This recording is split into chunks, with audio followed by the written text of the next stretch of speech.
La búsqueda, la dualidad fundamental. La más importante de las preguntas, entre todas las preguntas, es la siguiente: ¿qué es la verdadera felicidad? ¿Y existe la posibilidad de alcanzarla? ¿Es posible la verdadera felicidad o es algo momentáneo?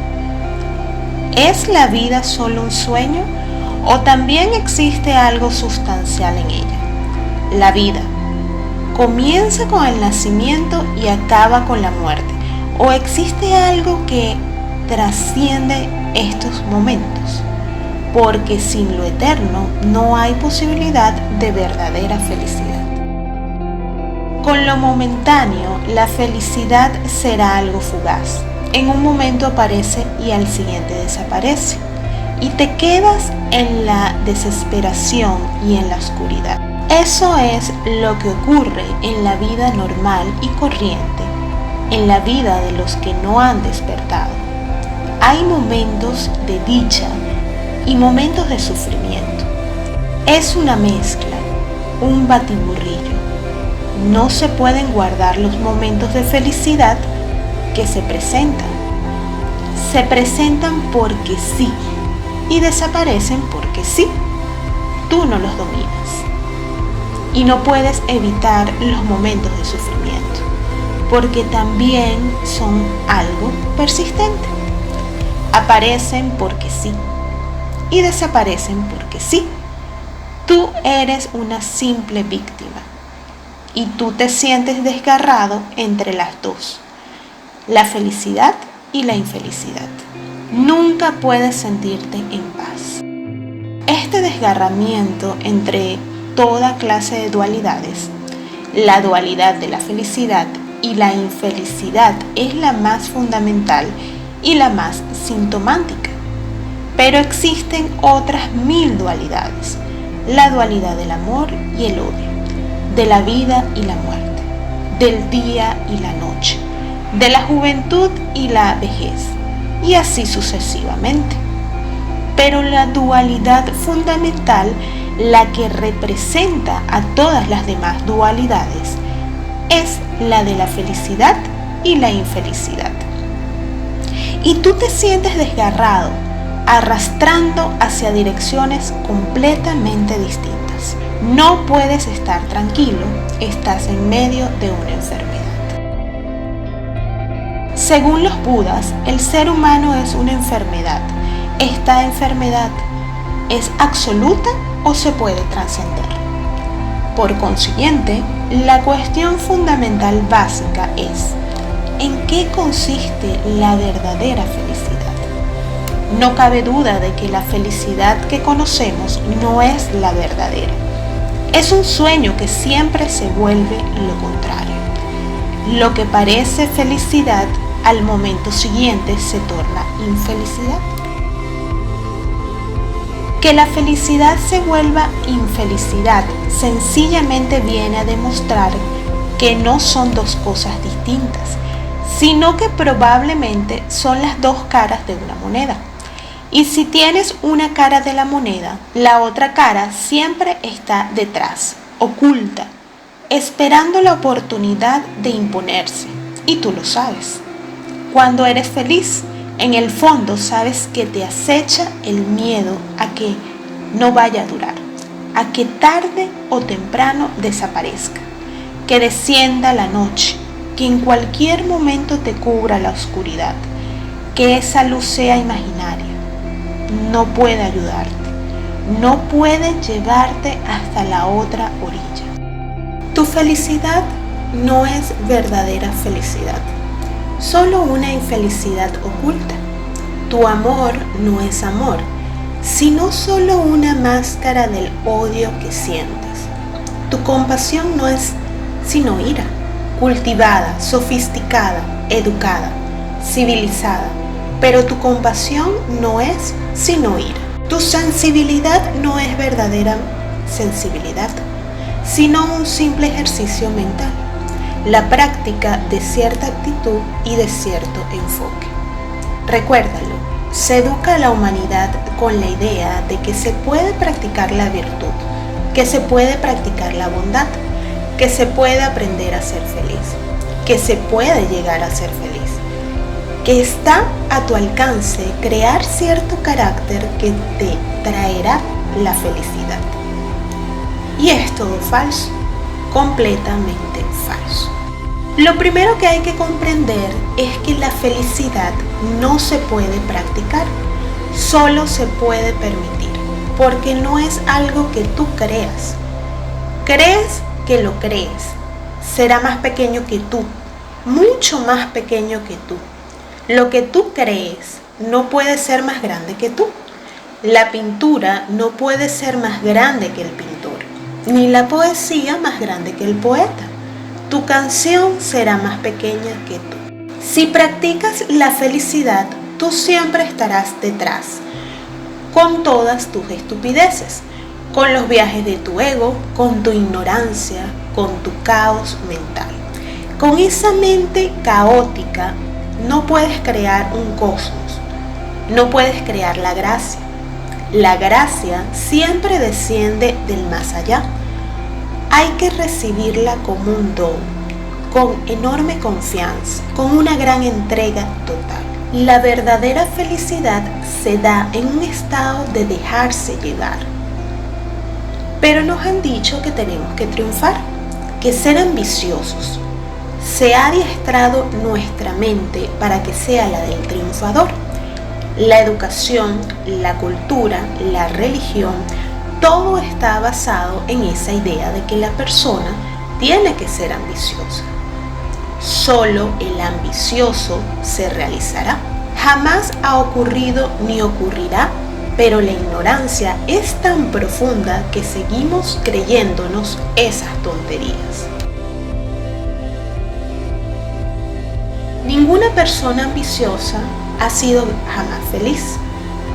Aún más, el ambicioso es el más infeliz del mundo, pero seguimos educando a los niños para que sean ambiciosos. Sé el primero, llega a la cumbre y será feliz.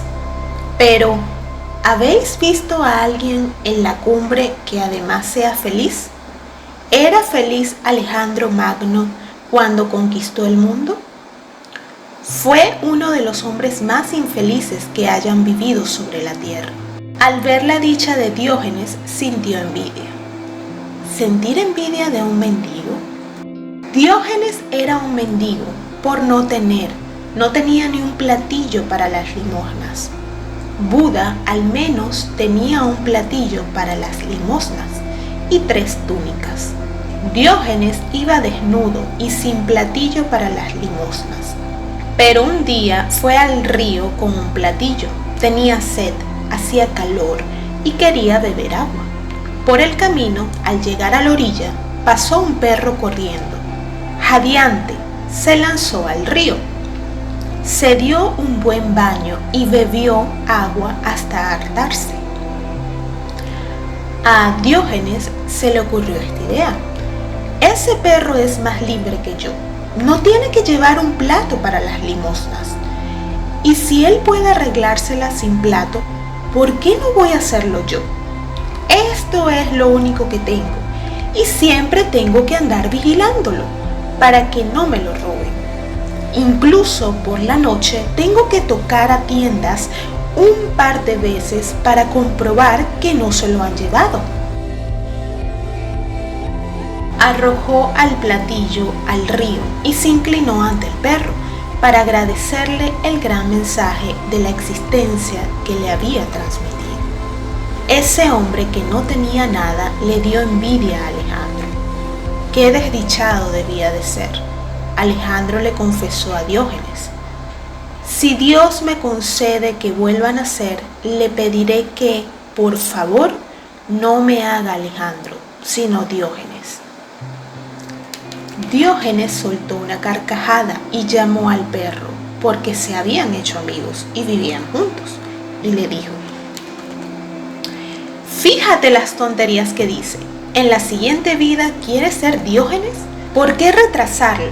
¿Quién sabe nada de la próxima vida? Si incluso el próximo día es incierto, el momento próximo es incierto. ¿Qué decir de la próxima vida? Si de verdad quieres ser un Diógenes, puedes serlo ahora mismo, aquí mismo. Tira tu ropa al río y olvídate de tanto conquistar al mundo. Esa es la mayor de las estupideces y tú lo sabes. Y has reconocido que eres desgraciado. Has reconocido que Diógenes se encuentra en un estado mucho mejor, mucho más dichoso. Así que, ¿por qué no ser Diógenes ahora mismo? Túmbate aquí, a la orilla del río, donde estoy tomando el sol. Hay sitio en la orilla para los dos. Naturalmente, Alejandro no podía aceptar la invitación.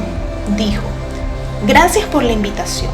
Ahora mismo no puedo, pero en la próxima vida. Diógenes le preguntó, ¿a dónde vas? ¿Y qué harás después de haber conquistado al mundo? Alejandro contestó, entonces descansaré. Diógenes dijo, pues me parece absurdo, si es lo que yo estoy haciendo ahora mismo, descansar. Si Alejandro Magno no era feliz, si Adolf Hitler no era feliz, si los Rockefeller y los Carnegie no son felices, esas personas que tienen todo el dinero del mundo, si no son felices, esas personas que tienen todo el poder del mundo, solo hay que fijarse en quienes han tenido éxito en el mundo para renunciar a la idea del éxito. No hay mayor fracaso que el éxito, aunque te hayan dicho que nada triunfa como el triunfo. Yo te digo que nada fracasa tanto como el triunfo. La felicidad no tiene nada que ver con el éxito. La felicidad no tiene nada que ver con el dinero, el poder, el prestigio. Es una dimensión completamente distinta. La felicidad tiene que ver con tu conciencia, no con tu carácter. He de recordaros que el carácter también es algo que se cultiva. Puedes llegar a santo, pero no serás feliz si tu santidad no es sino algo que has practicado. Así llegan las personas a santo. Católicos, jainistas, hindúes. ¿Cómo llegan a santos? Lo practican todo al milímetro. Cuándo levantarse, cuándo comer, cuándo no comer, cuándo acostarse.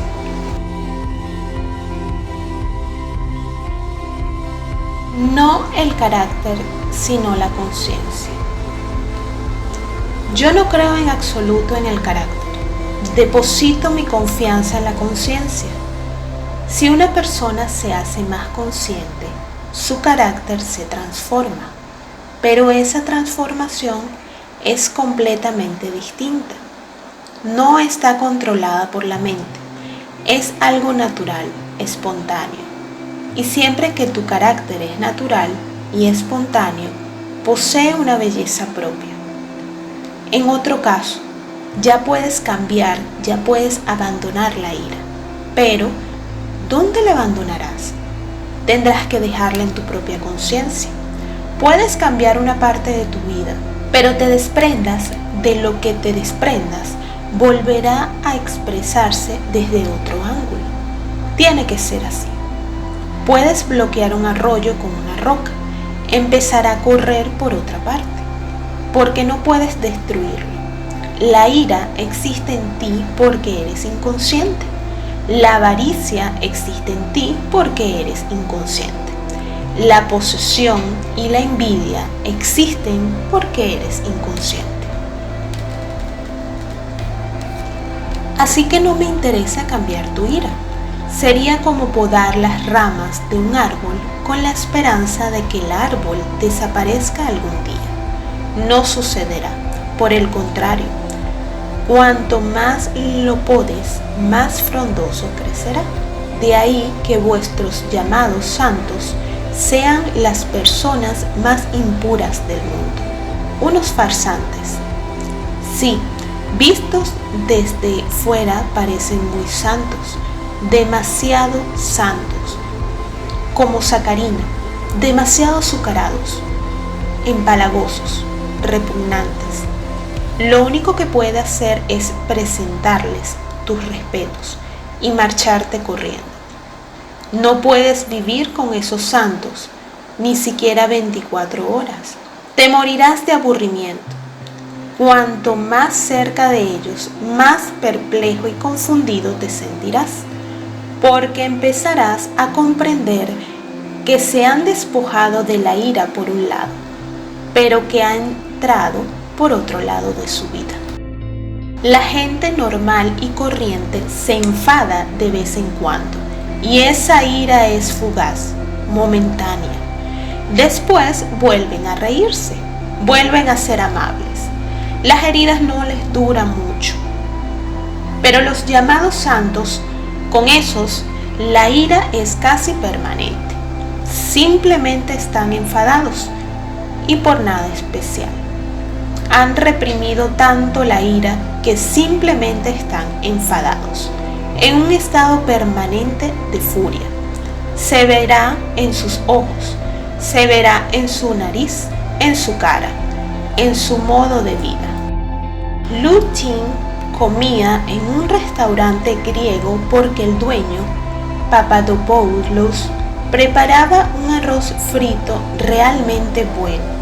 Iba todas las noches y pedía arroz frito. Al oírlo, Papadopoulos se moría de risa. A veces estaba con un par de amigos para que oyeran a Lu Ting pedir el arroz frito. El chino se sintió tan herido en su orgullo que fue a una clase de fonética para aprender a pronunciar correctamente arroz frito. La siguiente vez que fue al restaurante dijo claramente: arroz frito, por favor. Sin dar crédito a lo que había oído, Papadopoulos preguntó: ¿qué ha dicho? Lu Ting gritó: lo has oído muy bien, griego de mierda. No hay mucha diferencia entre arroz frito y griego de mierda. Cierras una puerta e inmediatamente se abre otra. Así no se produce la transformación. Cambiar tu carácter es fácil. La verdadera tarea consiste en cambiar tu conciencia, en hacerte consciente, más intensa y apasionadamente consciente. Cuando eres consciente, resulta imposible enfadarse. Resulta imposible ser avaricioso, envidioso, ambicioso. Y cuando desaparecen la ira, la ambición, la envidia, el resentimiento de posesión, el deseo, se desata toda la energía que lo acompaña. Esa energía se transforma en dicha y entonces no llega del exterior, sino que ocurre en el interior de tu ser, en lo más recóndito de tu ser. Y cuando accedes a esa energía, te conviertes en un campo receptivo, en un campo magnético. Atraes el más allá. Cuando te conviertes en un campo magnético, cuando se reúne, cuando se junta en tu interior toda la energía que desperdicias inútilmente en tu inconsciencia, cuando te transformas en un lago de energía, empiezas a atraer a las estrellas, empiezas a atraer el más allá. Y en el punto de encuentro de tu conciencia con el más allá es donde surge la dicha, la verdadera felicidad. No sabe nada de infelicidades, es pura felicidad. No sabe nada de la muerte, es pura vida. No sabe nada de la oscuridad, es pura luz. Y saber es la meta. Buda Gautama iba en busca y un día, tras 6 años de lucha, lo logró. Tú también puedes lograrlo, pero he de recordarte una cosa. Al decir que puedes lograrlo, yo no estoy despertando el deseo de que lo hagas. Simplemente constato un hecho. que si te conviertes en un estanque de inmensa energía, sin dejarte distraer por nada mundano, ocurre. Es más algo que ocurre que algo que se hace, y es mejor llamarlo dicha que felicidad, porque la felicidad da la sensación de algo parecido a lo que conoces como felicidad. Lo que conoces como felicidad no es sino un estado relativo. Benson fue a una tienda de Crass a comprarse un traje. Encontró uno justo del estilo que quería.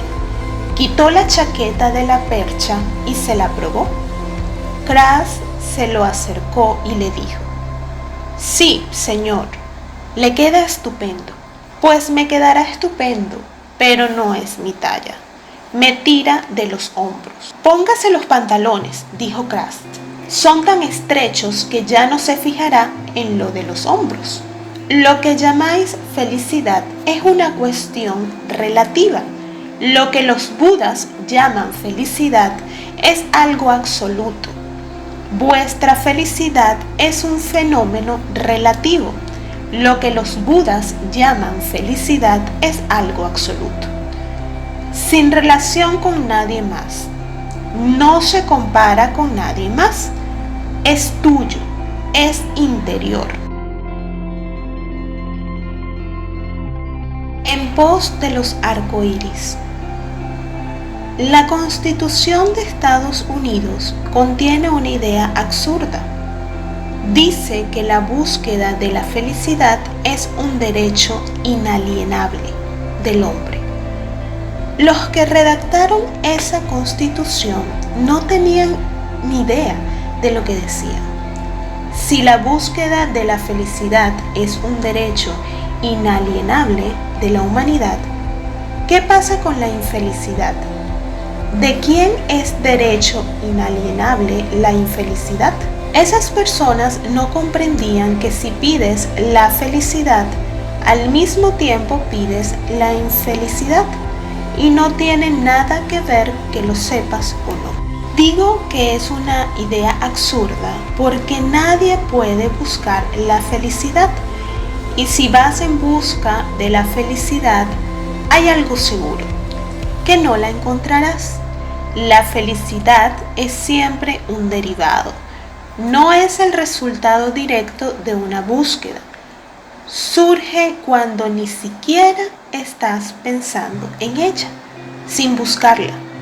Surge de repente, como si saliera de la nada, cuando estás haciendo algo distinto. A lo mejor estás cortando leña y desde luego, cuando cortas leña no vas en busca de la felicidad, pero sí al sol de la mañana, cuando aún hace fresco, con el ruido del hacha al chocar contra la madera, las virutas saltando por todas partes, el ruido y a continuación el silencio.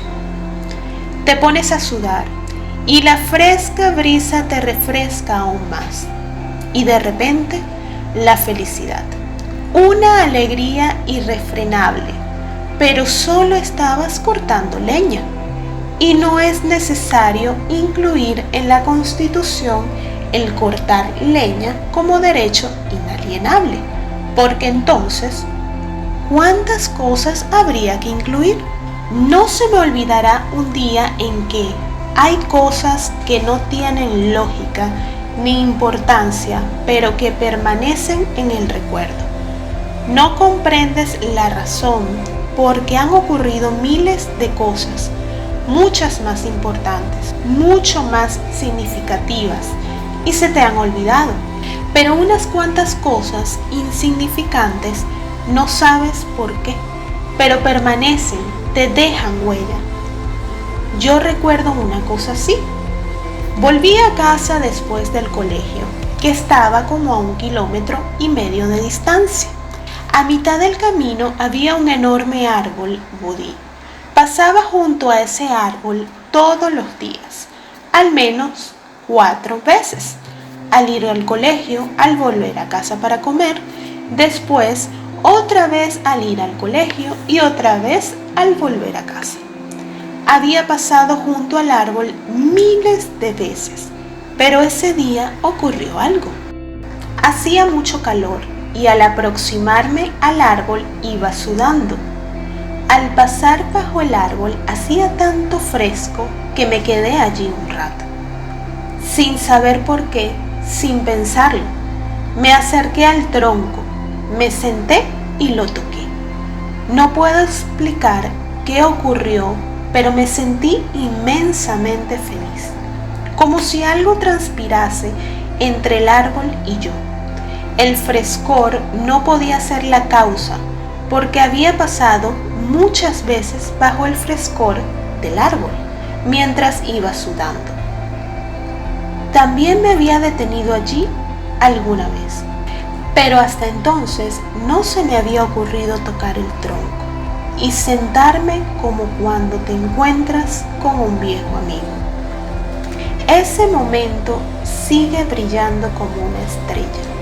En mi vida han ocurrido muchas cosas, pero la intensidad de ese momento no ha disminuido, aún la conservo.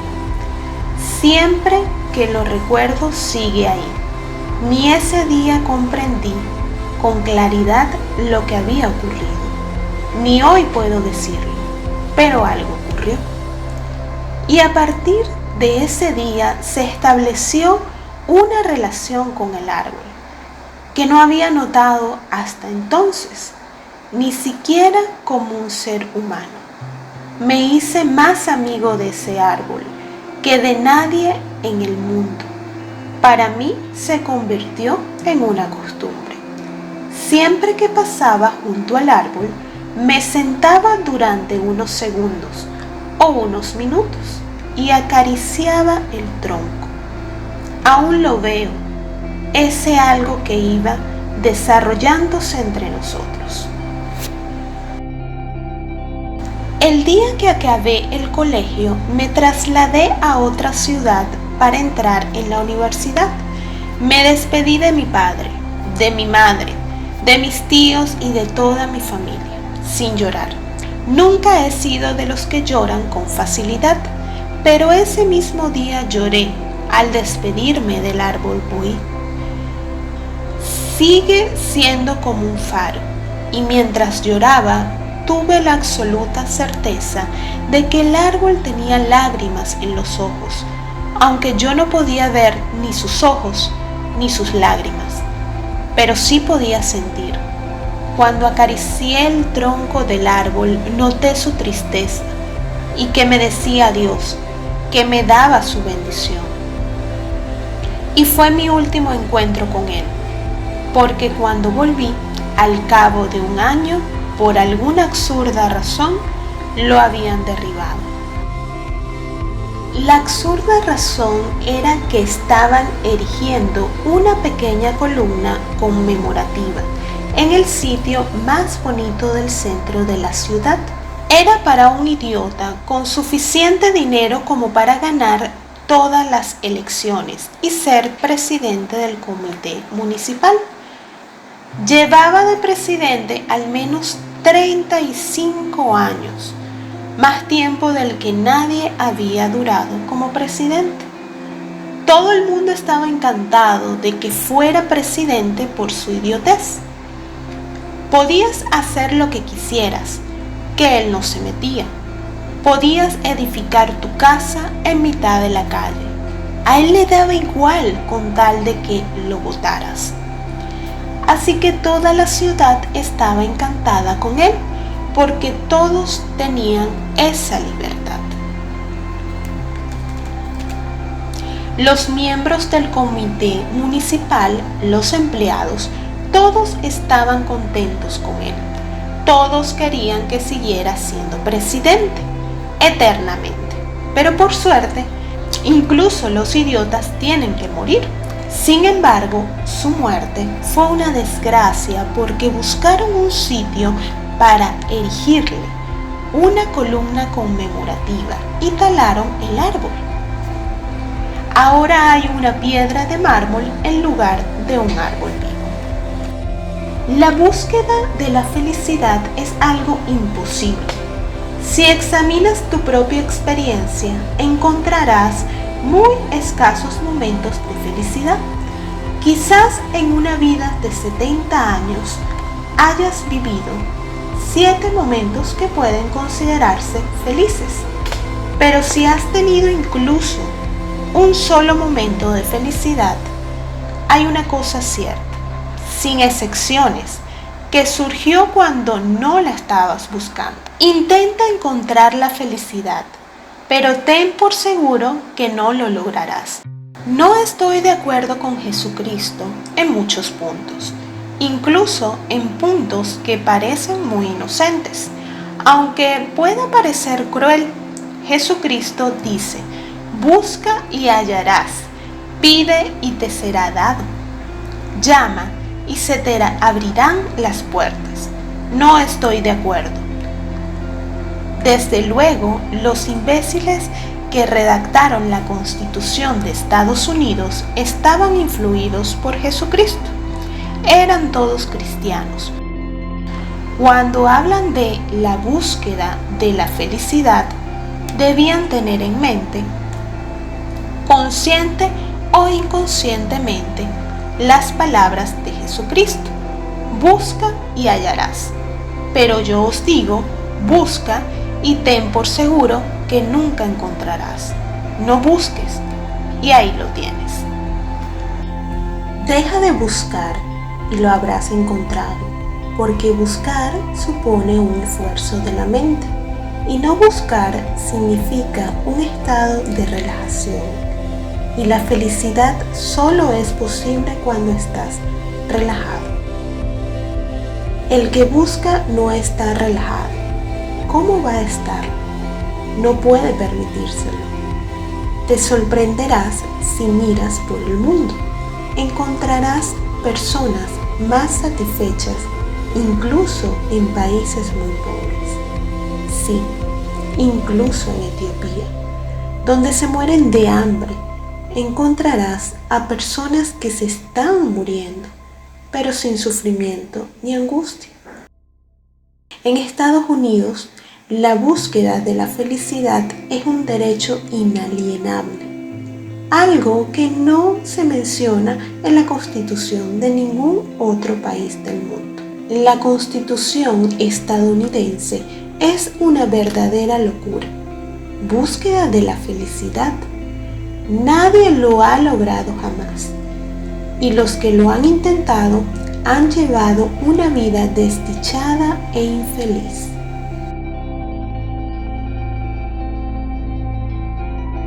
La felicidad ocurre sin más. No es algo que se pueda controlar, ni fabricar, ni disponer. La felicidad es algo que está fuera de tu alcance, que supera tus esfuerzos. Pero cuando cavas un agujero en tu jardín, sí estás completamente absorto en la tarea, si te olvidas del mundo entero, incluyéndote a ti mismo. Aparece. La felicidad siempre te acompaña, no tiene nada que ver con el tiempo que haga, no tiene nada que ver con cortar leña, ni con cavar un agujero en el jardín. La felicidad no tiene nada que ver con nada. Es simplemente el estado de despreocupación, de relajación, de tu ser con la existencia. Y está ahí, no va y viene. Está siempre ahí, como tu respiración, como el latido de tu corazón, como la circulación de la sangre por tu cuerpo. La felicidad está siempre ahí, pero si la buscas, encontrarás la infelicidad. Si la buscas, se te escapará. En eso consiste la infelicidad, en que se te escape la felicidad. La infelicidad mantiene cierta relación con la búsqueda, una asociación. Si buscas, encontrarás la infelicidad. Y la Constitución de Estados Unidos ha dado la idea a todos los ciudadanos de ese país de que deben buscar. Y buscan desesperadamente dinero, poder, religión, y recorren el mundo entero intentando encontrar a alguien que les enseñe a encontrar la felicidad. Lo que hay que hacer es volver a casa y olvidarse del asunto. Haced otra cosa que no tenga nada que ver con la felicidad. Pintad. No hace falta aprender a pintar. No puedes poner colores sin más en un lienzo. Hasta un niño puede hacerlo. Pon colores sobre un lienzo y a lo mejor te sorprende. No eres pintor, pero ocurre algo maravilloso. Los colores se mezclan de cierta manera y crean algo que no puedes definir. Los cuadros modernos no llevan título y muchos cuadros ni siquiera están enmarcados, porque la existencia no puede enmarcarse. Si miras el cielo desde una ventana, ves el cielo enmarcado, pero el marco es de la ventana, no del cielo. El cielo no tiene marco. Hay pintores que ni siquiera pintan sobre lienzos, pintan en la pared, en el suelo, en el techo. Son sitios raros, pero yo comprendo su enfoque. No quieren hacer un cuadro, lo que les interesa es partir en el acto mismo de pintar.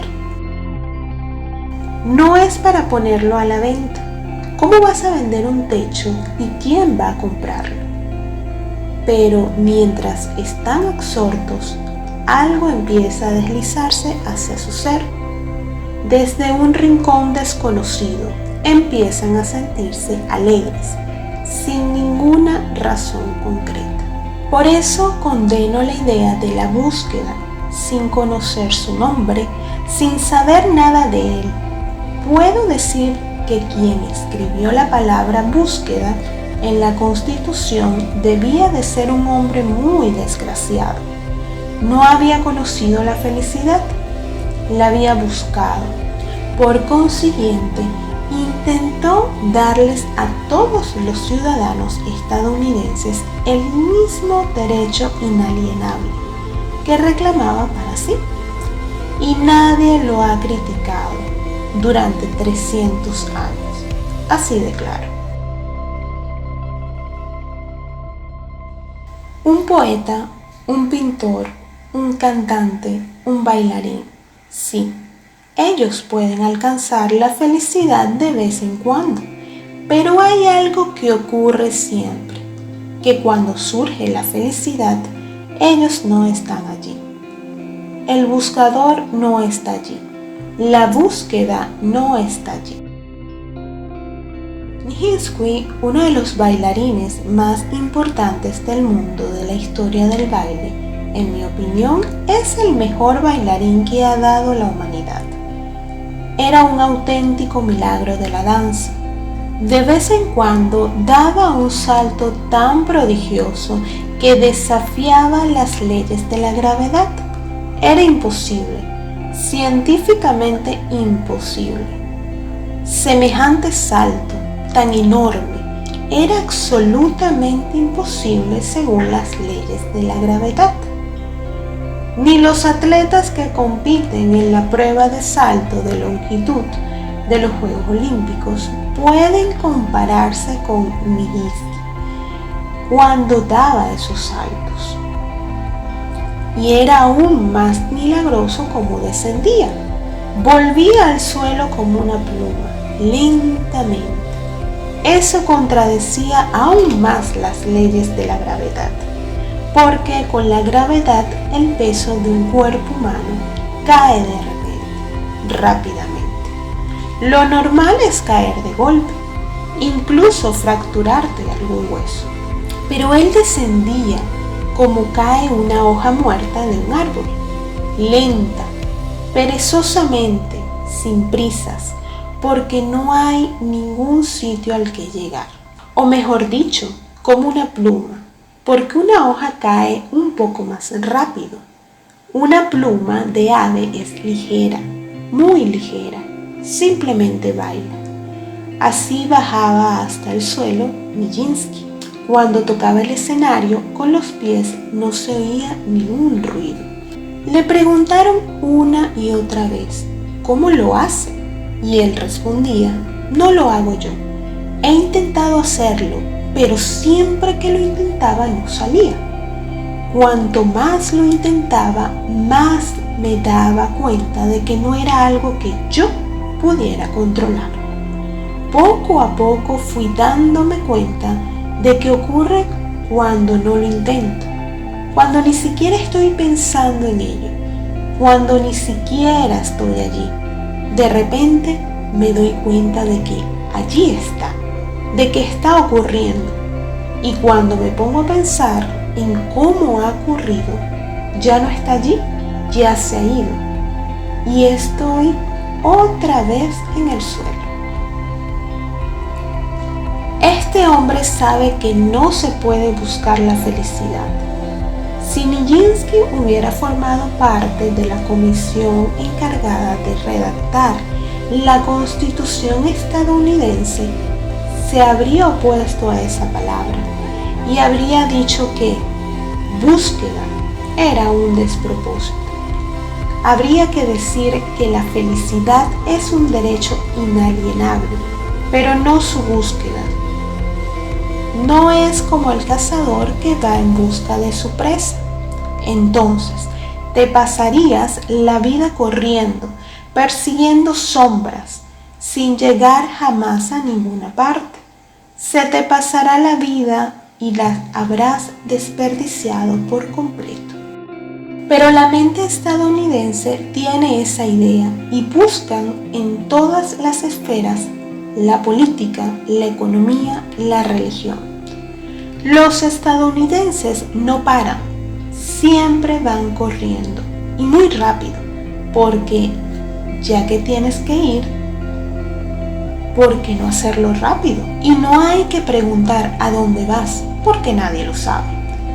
Hay algo seguro, que van a toda velocidad, a toda la velocidad que pueden mantener, que pueden adquirir. ¿Qué más hace falta? Vas a toda velocidad. Estás ejerciendo tu derecho inalienable.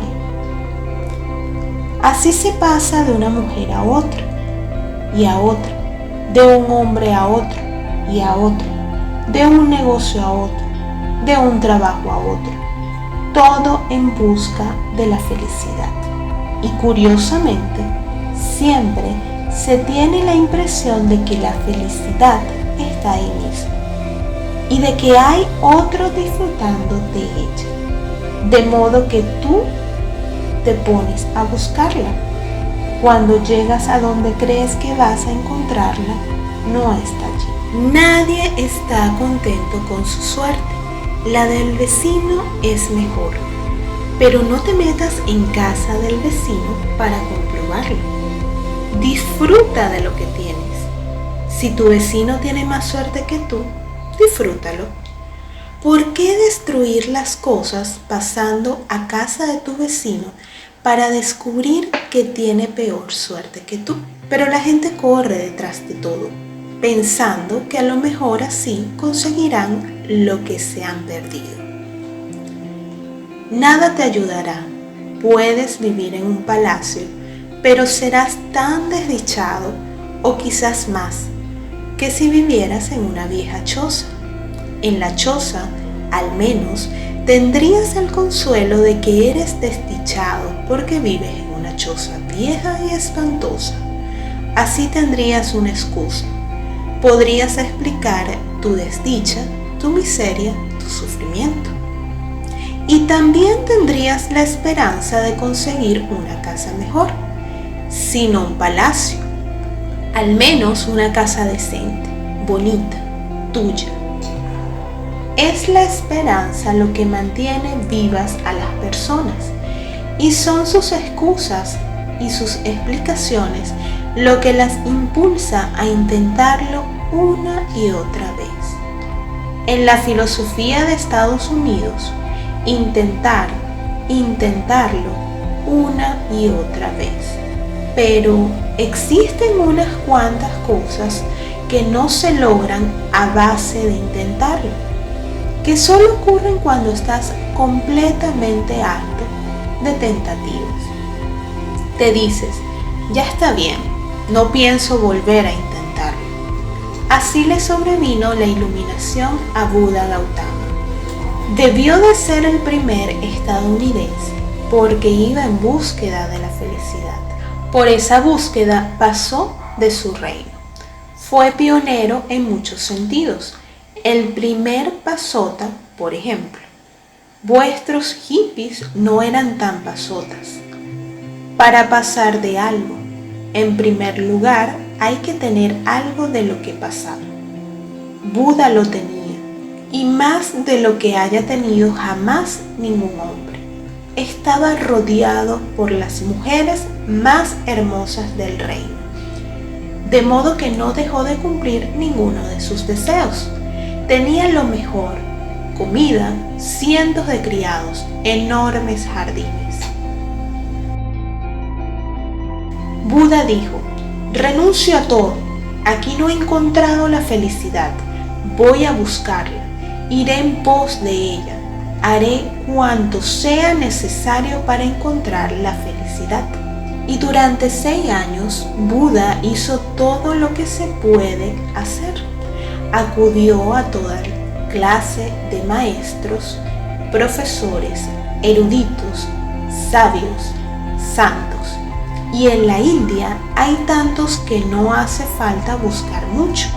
Están por todas partes. Si no lo buscas tú, te buscarán ellos. Y sobre todo en la época de Buda estaban en la cresta de la ola. Pero tras 6 años de tremendos esfuerzos, de penurias, ayunos y posturas de yoga, no había ocurrido nada. Y un día, el Nirajana es un río pequeño, sin mucha profundidad. Buda estaba ayunando, sometiéndose a toda clase de penurias y tormentos, y estaba tan débil que cuando fue a bañarse al río no pudo atravesarlo. El Nirajana es pequeño, pero Buda estaba tan débil que solo gracias a que se aferró a la raíz de un árbol que colgaba junto a la orilla, logró mantenerse en pie, si no, el río lo habría arrastrado. Aferrado a la raíz, se le ocurrió una idea. Esos sabios dicen que la existencia es como un océano. Si la existencia es un océano, lo que estoy haciendo no tiene sentido, porque si no puedo cruzar este riachuelo, el Nirajana, ¿cómo voy a cruzar el océano de la existencia? He estado perdiendo el tiempo con todo lo que he hecho. He malgastado mi vida, mi energía, mi cuerpo. Logró salir del río y, olvidándose de todos los esfuerzos, se sentó bajo el árbol. Aquella noche había luna llena. Durmió bien, por primera vez desde hace 6 años, porque no había nada que hacer, ningún sitio al que ir al día siguiente. No tenía que practicar nada, que ejercitar nada. Al día siguiente ni siquiera tenía que levantarse temprano, antes del amanecer. Podía dormir cuando quisiera. Por primera vez se sintió libre de tanto esforzarse, de buscar, de indagar. Por supuesto, durmió como nunca, relajado, y por la mañana, al abrir los ojos, empezaba a desaparecer la última estrella. Se cuenta que con la última estrella también desapareció Buda. Toda una noche de descanso, de paz, sin futuro, sin metas, sin nada que hacer. Había dejado de ser estadounidense. Tumbado, sin prisas, ni siquiera para levantarse, comprendió que aquellos 6 años parecían una pesadilla. Pero ya había pasado. La estrella desapareció. Y desapareció Siddhartha. Esa fue la experiencia de la dicha, de la verdad, de la trascendencia, de todo lo que llevas tanto tiempo buscando, pero no has encontrado porque has estado buscando. Ni siquiera los budistas han llegado a comprender la importancia de esta historia. Es lo más significativo de la vida de Buda Gautama. Nada puede compararse con esta historia. Pero a lo mejor os sorprende, yo no soy budista y no estoy de acuerdo con Buda en miles de cosas, pero soy la primera persona que se ha fijado en esta historia durante 25 siglos, que se ha centrado en esta historia, porque fue cuando se produjo el despertar de Buda. Pero los sacerdotes y los monjes budistas ni siquiera pueden contar esta historia, porque si lo hacen, ¿para qué sirven ellos? ¿Qué hacen? ¿Qué enseñan? ¿Qué ejercicios? ¿Qué oraciones? Naturalmente, si cuentas que eso fue lo que le ocurrió a Buda cuando se dejó de estupideces religiosas, la gente se preguntará, entonces, ¿por qué nos enseñáis esas estupideces de la religión? Para que un día de estos pasemos de ellas. Y si al final tenemos que pasar de ellas, ¿para qué empezar? La dicha también nos llega así. La verdad también nos llega así. Exactamente igual. Solo tienes que sentarte sin hacer nada, esperando no a Godot, sino simplemente esperando. Nada en concreto, sino simplemente esperando, en un estado de espera, y sucede. Y ese acontecimiento se llama felicidad.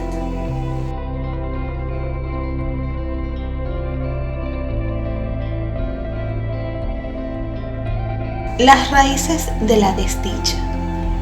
El hombre es desdichado desde hace siglos. Raramente se encontrará a un ser humano que no viva la desdicha. Es algo tan raro que casi parece increíble. Por eso mucha gente no cree que existieran seres humanos como Buda. La gente no se lo puede creer y no se lo puede creer por su propia desdicha. Es tal su desdicha y están tan metidos en ella que no ven ninguna salida. La gente piensa que los budas deben de ser algo imaginario, que las personas como Buda Gautama son sueños de la humanidad. Eso es lo que dice Sigmund Freud, que las personas como Buda son satisfacciones del deseo. Queremos ser así, queremos salir del sufrimiento.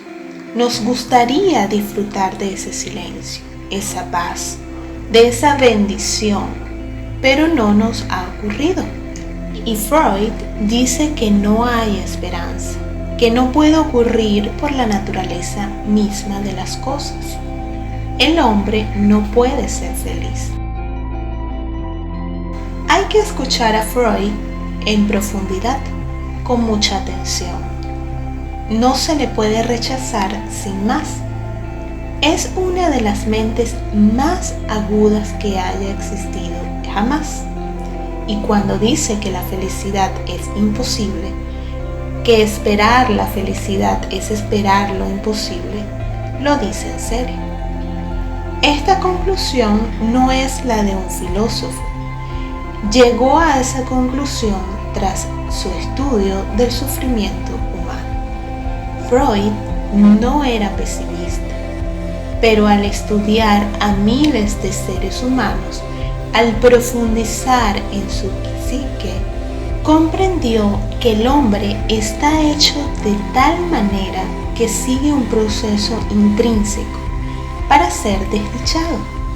En el mejor de los casos, puede mejorar un poco la vida mediante la tecnología, mediante los cambios sociales, una economía distinta y otras cosas, pero seguirá siendo desgraciado. ¿Cómo podía creer Freud que existiera una persona como Buda? Tal serenidad parece un sueño. La humanidad ha soñado como Buda. Se tiene esta idea porque Buda es raro, excepcional, no es la norma, porque ha vivido el ser humano entre tanto sufrimiento. Y lo milagroso es que todo el mundo quiere ser feliz. No conocerás a una sola persona que quiera ser desgraciado. Sin embargo, todo el mundo lo es. Todos quieren ser felices, dichosos, vivir en paz, en silencio. Todo el mundo desea vivir con alegría, festejando la vida, pero parece imposible. Debe de existir una causa profunda, tan profunda, que el análisis freudiano no puede llegar hasta ella, que la lógica no puede penetrar en ella. Hay que comprender algo fundamental. El ser humano desea la felicidad, por eso es desdichado. Cuando más deseas ser feliz, más desdichado serás.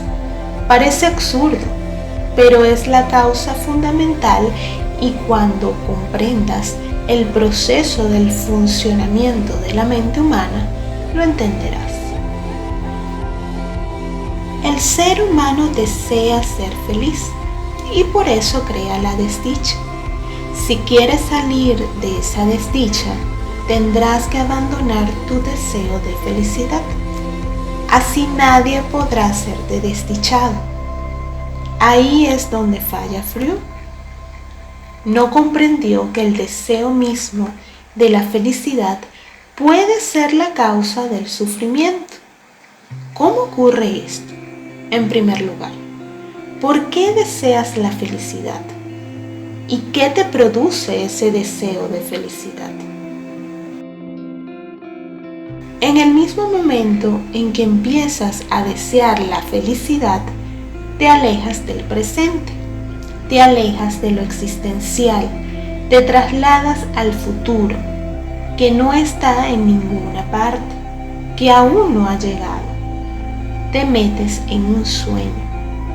Cierto que los sueños pueden resultar muy satisfactorios.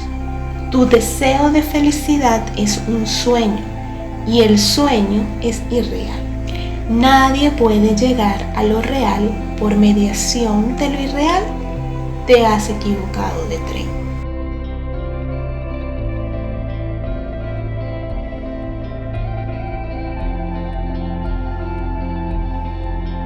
El deseo de la felicidad simplemente demuestra que no eres feliz en este momento. El deseo de felicidad simplemente demuestra que eres una persona infeliz. Y una persona infeliz proyecta en el futuro que alguna vez, algún día, será feliz. Esa proyección procede de la desdicha. Lleva en sí las semillas mismas de la desdicha. Es algo que sale de ti. No puede ser algo distinto de ti. Es tu hijo. Su cara será como la tuya. Tu sangre circulará por su cuerpo. Será tu continuidad. Hoy eres infeliz. Proyectas que el mañana será feliz, pero ese mañana es una proyección tuya de lo que eres hoy. Eres infeliz, el mañana surgirá de esa infelicidad y serás aún más infeliz. Y naturalmente, con tanta infelicidad volverás a desear más felicidad futura. Te verás atrapado en un círculo vicioso, Cuanto más infeliz eres, más desearás la felicidad. Cuanto más deseas la felicidad, más infeliz serás.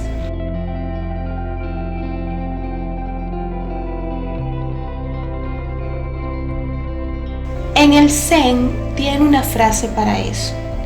Dicen que es como dar latigazos al carro. Si los caballos no andan y les das latigazos al carro, no te servirá de nada. Si te sientes desdichado, cualquier cosa que sueñes, cualquier cosa que proyectes, te producirá más desdicha. De modo que lo primero que hay que tener en cuenta es no soñar, no proyectar. Lo primero es estar aquí y ahora. Sea lo que fuere, tienes que estar aquí y ahora. Y entonces se producirá una revelación formidable.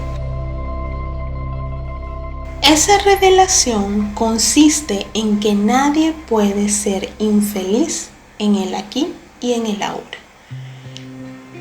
¿Te has sentido alguna vez desgraciado en el aquí y en el ahora? En este mismo momento. ¿Existe alguna posibilidad de que te sientas desgraciado ahora mismo? Si piensas en el día de ayer, te puedes sentir desgraciado. Si piensas en el día de mañana, puedes sentirte desgraciado.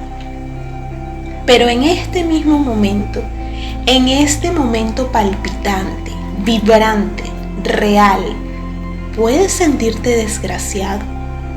¿Sin pasado y sin futuro? Puedes atraer la infelicidad del pasado, de los recuerdos. Ayer alguien te insultó y aún te sientes herido y te sientes mal por eso. ¿Por qué? ¿Por qué te pasó eso? ¿Por qué te insultó esa persona? ¿Te has molestado tanto por esa persona? Siempre has intentado ayudarla como un amigo y va y te insulta. Estás jugando con algo que ya no existe. El ayer ya se ha ido. O puedes sentirte mal por el día de mañana. Mañana no tendrás dinero. ¿A dónde irás? ¿Qué comerás? Mañana no tendrás dinero. Y ahí entra en juego la infelicidad. O bien el día de ayer o del día de mañana, pero nunca del ahora y el aquí. En este mismo momento, ahora, la infelicidad es imposible. Si has logrado aprender todo esto, puedes ser un Buda. Entonces nadie obstaculizará tu camino. Entonces podrás olvidarte de todos los fríos del mundo. Entonces la felicidad no es solo posible, sino que ya se ha dado. La tienes delante de ti y no te has dado cuenta, porque sigues mirando hacia los lados. La felicidad está donde tú estés. Donde quiera que estés, ahí está la felicidad. Está a tu alrededor. Es un fenómeno natural. Es como el aire, como el cielo. La felicidad no es algo que haya que buscar. Es la materia misma del universo. La alegría es la materia misma del universo. Pero tienes que mirar lo que está delante de ti, lo inmediato. Si miras hacia los lados, se te escapará. Se te escapa por tu culpa, porque no lo enfocas como es debido. Pero mata el pasado. No pienses en el futuro e intenta ser desgraciado. No lo conseguirás. No puedes ser desgraciado. Seguro que no lo consigues. Es algo predecible. No lo conseguirás por muy diestro que seas en el sufrimiento. Por muy entrenado que estés, no puedes crear la desdicha en este mismo momento. Desear la felicidad te ayuda a mirar a otra parte y así se te seguirá escapando. La felicidad no es algo que se crea, la felicidad es algo que se ve, ya está. En este mismo momento puedes ser feliz, tremendamente feliz. Eso le ocurrió a Buda. Era hijo de un rey, lo tenía todo, pero no era feliz. Era cada día más infeliz. Cuanto más tienes, más infeliz eres. Esa es la desgracia del rico. Eso es lo que ocurre actualmente en Estados Unidos. Cuanto más ricos, más infelices. Cuanto más ricos, menos saben qué hacer. Los pobres siempre saben lo que tienen que hacer: ganar dinero, construirse una buena casa, comprar un coche, mandar a sus hijos a la universidad. Siempre tienen un programa, siempre están ocupados, tienen un futuro, tienen esperanza. Uno de esos días siguen sumidos en la desdicha, pero tienen esperanza. El rico es desdichado, pero también ha desaparecido la esperanza. Sufre por partida doble. No encontrarás hombre más pobre que el rico. Es doblemente pobre. Se mantiene proyectando en el futuro y sabe que el futuro no le va a proporcionar nada, porque todo lo que necesita ya lo tiene. Se preocupa, se angustia, se inquieta. Es pura angustia. Eso es lo que le ocurrió a Buda. Era rico, tenía todo lo que es posible tener. Se sentía muy desgraciado. Un día se escapó de su palacio, abandonó todas sus riquezas, a su bellísima esposa, a su hijo recién nacido. Huyó. Empezó a buscar la felicidad. Fue a ver a este gurú y al otro. Preguntó a todo el mundo qué tenía que hacer para ser feliz. Y por supuesto, había miles de personas dispuestas a aconsejarlo. Y siguió el consejo de todos. Y cuanto más seguía sus consejos, más confuso se sentía. Buda intentó todo lo que le dijeron. Si alguien le decía, haz hatha yoga, se hacía yogi del yoga físico. Hacía las posturas del yoga, forzándolas hasta el extremo. No consiguió nada. Puedes mejorar tu cuerpo con el hatha yoga, pero no conseguirás ser feliz. Un cuerpo mejor, más sano, no significa gran cosa. Con más energía dispondrás de más energía para ser infeliz y serás infeliz. ¿Qué harás con eso? Harás lo que puedas. Si tienes más dinero, ¿qué harás con él? Harás lo que puedas. Y si un poco de dinero te hace infeliz, más dinero te hará aún más infeliz. Es una simple cuestión de aritmética. Buda dejó el yoga, acudió a otros maestros y a los yogis raya, que no enseñan posturas corporales, sino mantras, cánticos, meditaciones. También lo hizo y no consiguió nada. Estaba buscando de verdad. Cuando buscas de verdad, nada puede ayudarte, no hay remedio. Los mediocres se paran a medio camino, en realidad no buscan. Quien busca de verdad es el que va hasta el final mismo de la búsqueda y llega a la conclusión de que toda búsqueda carece de sentido.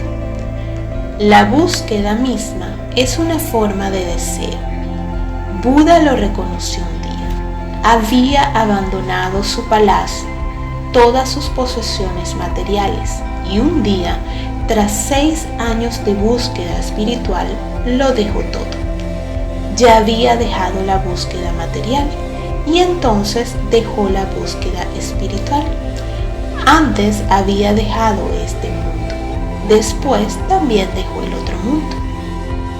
Se había liberado por completo del deseo y ocurrió en ese mismo momento.